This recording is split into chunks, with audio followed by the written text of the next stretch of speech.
CNN teve acesso ao acordo de delação premiada fechado pelo ex-governador do Rio, Sérgio Cabral, à Polícia Federal.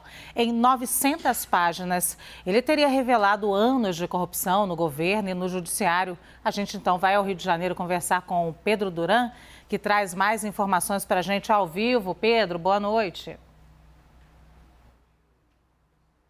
Oi, Luciana, boa noite para você e para quem acompanha o Prime. Pois é, Sérgio Cabral detalha em 10 conversas que teve com investigadores da Polícia Federal uma suposta rede de corrupção que envolvia não só o governo, que ele comandou por 8 anos, mas também as mais altas cortes judiciais do Brasil, como o STF, o STJ e também o Tribunal de Contas da União. Ele cita ministros nesse acordo de delação premiada feito com a Polícia Federal, e a polícia diz que há um relato consistente por parte de Cabral e que, de fato, tudo que ele aponta ali pode ser verificado por datas, por documentos que foram entregues à própria PF. Sérgio Cabral, além de falar nessas entrevistas, que inclusive foram gravadas em DVD, ele também entregou comprovantes de hospedagem, de passagens aéreas, que acabaram sendo incorporados a todos esses 19 anexos da delação premiada, em que Cabral cita os ministros e também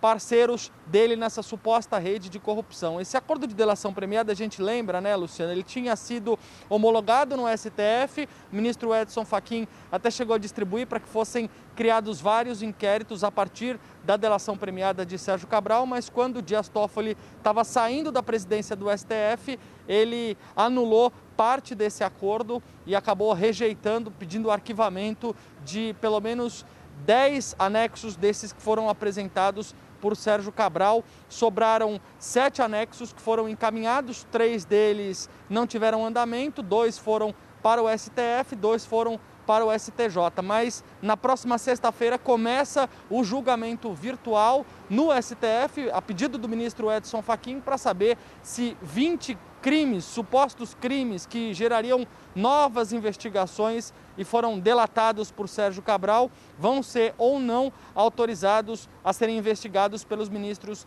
do plenário do STF. Esse julgamento vai demorar uma semana, começa na próxima sexta-feira e vai até a outra sexta-feira. E se os ministros entenderem que sim, esses supostos crimes que foram relatados por Sérgio Cabral nessa extensa declaração que foi colhida em 10 encontros com os policiais, podem ser investigados. Esse material foi obtido pela Maria Mazei, pela nossa equipe aqui da CNN do Rio de Janeiro, e aponta justamente isso, Luciana, essa rede de corrupção que teria sido montada nos anos em que Sérgio Cabral ocupou a cadeira de governador do Rio de Janeiro, 8 anos aqui no estado. Luciana.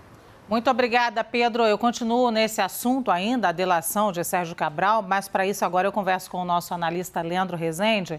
Leandro, o ex-governador do Rio, Sérgio Cabral, disse ter articulado a possibilidade de compra de ministros do TCU, Tribunal de Contas da União, e do STJ, o Superior Tribunal de Justiça, é?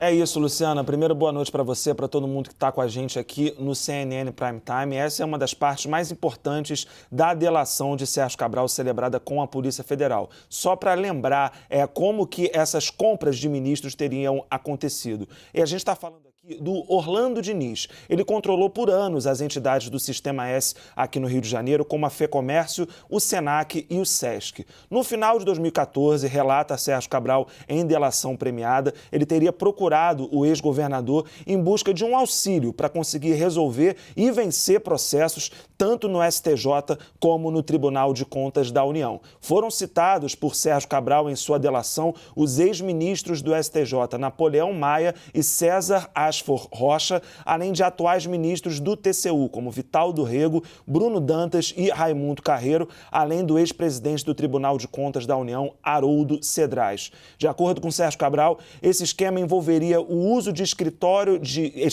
de advocacia para poder facilitar o pagamento de propina aos ministros. A gente procurou, claro, todos eles e eles enviaram nota à CNN em que classificam a delação de Sérgio Cabral como uma narrativa criminosa. No relatório de investigação da Polícia Federal sobre as informações passadas por Cabral, os investigadores dizem que a fala do ex-governador do Rio faz sentido. E para isso lembram um ponto importante. Orlando Diniz fechou acordo de delação premiada com o Ministério Público Federal. Ao cruzar as duas colaborações, os agentes afirmaram que existem coincidências. A PF também encontrou processos que, de fato, tinham como relatores ministros apontados por Cabral e Orlando Diniz, da FEComércio, como alvo desses processos. Nessa delação, Cabral chega a mencionar o escritório da ex-mulher Adriana Anselmo como contratado por 19 milhões de reais para intermediar o pagamento de propina para ministros. Em nota à CNN, Adriana Anselmo negou e lembrou que a colaboração do ex-governador foi rejeitada pelo Ministério Público Federal, mas a de Orlando Diniz, que não a menciona, foi aceita pelo MPF. A CNN também procurou Orlando Diniz e, em nota, a defesa informou que não conhece a delação de Sérgio Cabral, mas que ele está à disposição da Justiça para prestar esclarecimentos. E só lembrando, Luciana, Sérgio Cabral, ex-governador do Rio de Janeiro, já foi condenado a mais de 342 anos de prisão. A delação premiada dele, que vai ser discutida pelo Supremo, é a única forma dele tentar aí reverter um pouco dessa alta pena